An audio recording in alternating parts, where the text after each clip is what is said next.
오늘 하루도 말씀으로 시작해요. 데일리 큐티 나눔 데큐나.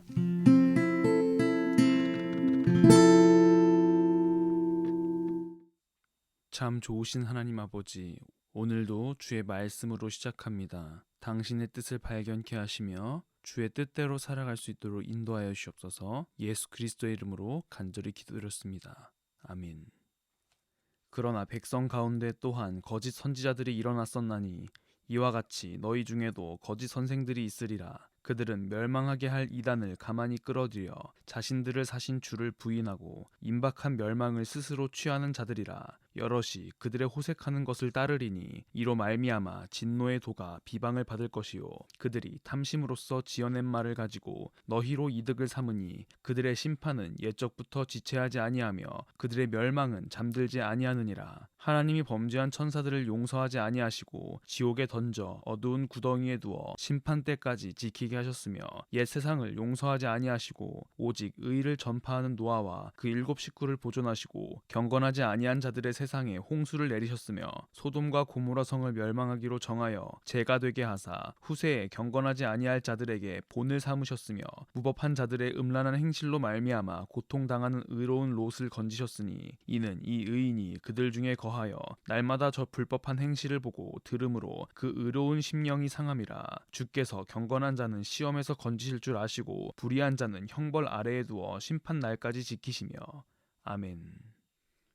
오늘 본문에서 베드로는 수신자들에게 거짓 선지자들을 경계하라고 말합니다. 문제는 이 거짓 선지자들이 이미 공동체 안에 있었던 것입니다. 베드로는 그들이 다 자신들을 사신 주를 부인하고 임박한 멸망을 스스로 취하는 자라고 표현합니다. 하나님께서 예수 그리스도의 보혈로 그들의 죄를 담당하셔서 그들의 죄값을 치러주셨지만 그들은 그것을 부인하고 여전히 죄 가운데 멸망 가운데 있는 것입니다. 본문 2절에서 3절은 거짓 선지자들, 거짓 선생들의 위험을 이야기해 줍니다.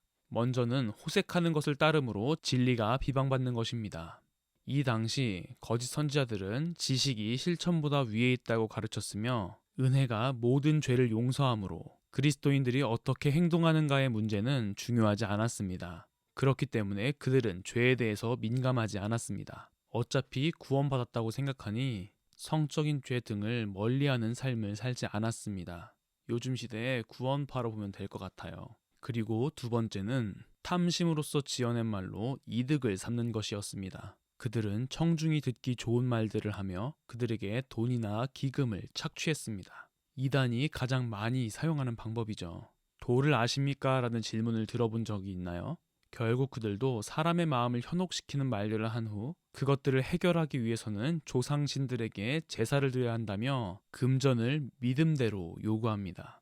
이러한 것들은 결국 마지막 심판받고 멸망하게 되어 있습니다. 이후 4절에서 7절까지의 말씀은 죄를 심판하시는 하나님의 모습을 기록합니다. 4절에서는 타락한 천사들을, 5절에서는 의를 전파하는 노아와 7 식구를 제외한 경건하지 않은 세상을, 6절에서 7절 말씀은 음행으로 말미암아 소돔과 고모라를 심판하시고 의로운 롯을 구원해 주시죠. 베드로는 그래서 9절에서 이렇게 이야기해요. 주께서 경건한 자는 시험에서 건지실 줄 아시고 불의한 자는 형벌 아래에 두어 심판 날까지 지키시며. 아멘. 하나님께서는 경건한 자를 불의와 심판에서 건져내시며 그렇지 못한 자들은 심판하십니다. 오늘의 큐티 생각해 보아요.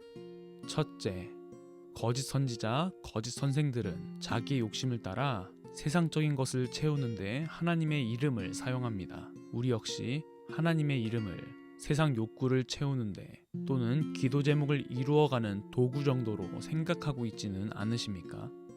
둘째, 하나님께서는 불의한 자를 죄악 가운데 있는 세상을 심판하시며 경건한 자를 은혜로 건져주십니다.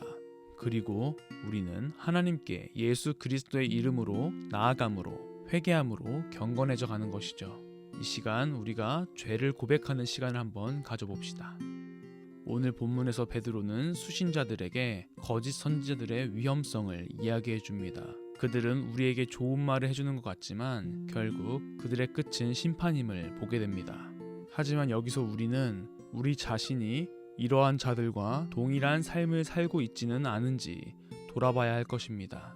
하나님을 나의 뜻대로, 나의 생각대로 조종하려고 하는, 그래서 내가 원하는 것을 얻고자 하는 램프의 요정 지니 정도로만 보는 연약한 믿음을 갖고 계시진 않나요? 오늘 하루 우리가 원하는 것에 집중하는 것이 아니라 하나님께서 원하는 것이 무엇인지, 그가 원하는 경건한 삶이 무엇인지 되돌아보며 우리의 의와 정욕을 내려놓고 하나님의 뜻으로 우리의 마음을 채우는 그런 하루가 되기를 소망합니다. 기도하겠습니다. 참 좋으신 하나님 아버지, 바울이 이미 공동체 안에 존재하고 있는 거짓 선생들에 대하여 경계했던 것처럼 우리 역시 거짓 선지자처럼 하나님을 우리의 생각으로 한정짓고 우리의 정욕을 채우는 수단으로 여기는 모습들이 있었다면 주여 용서하여 주시옵소서. 하나님의 뜻을 더욱더 간구하게 하시며 우리가 우리의 뜻대로 살아가는 것이 아니라 하나님이 원하시는 뜻대로 살아가기를 결단하며 죄에서 멀어지고 더욱더 경건해지는 삶을 살아갈 수 있도록 인도하여 주시기를 소망합니다. 감사합니다. 모든 것들을 주님께 맡기며 예수 그리스도의 이름으로 간절히 기도드렸습니다. 아멘.